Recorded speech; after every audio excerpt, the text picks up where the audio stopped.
শুধু আজকের জন্য ২১শে আগস্ট বন্ধুত্বগুলি।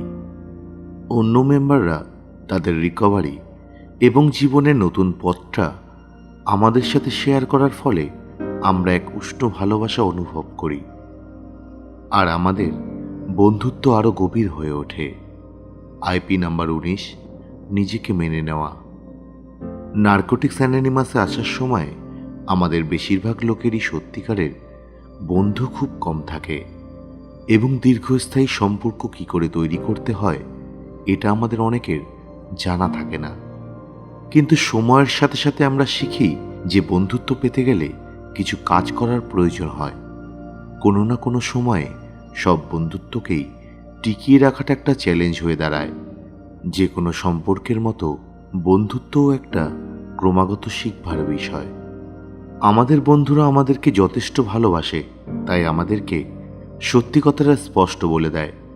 পুরনো প্রবাদ আছে, সত্যি কথাটা মুক্তি এনে দেবে, কিন্তু প্রথমে সত্যি কথাটা মাথাটাকে গরম করে ছেড়ে দেবে।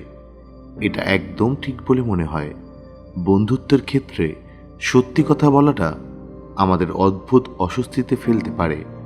হয়তো এমন হলো যে আমরা কিছু বন্ধুর মুখোমুখি হতে চাইছি না, আর তাই কিছু কিছু মিটিং এড়িয়ে চলছি।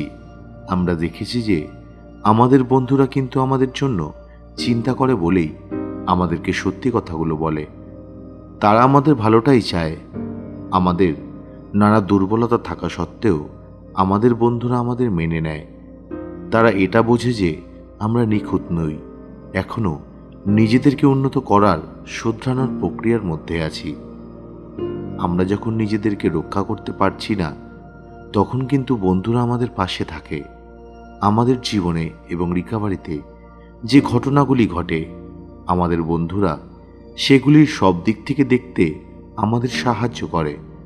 আমাদের বন্ধুত্বগুলিকে সক্রিয়ভাবে লালন পালন করাটা জরুরি, কারণ আমরা বুঝেছি যে আমরা একা একা রিকভারি করতে পারি না। শুধু আজকের জন্য আমার যে বন্ধুরা আছে তাদের পেয়ে আমি কৃতজ্ঞ।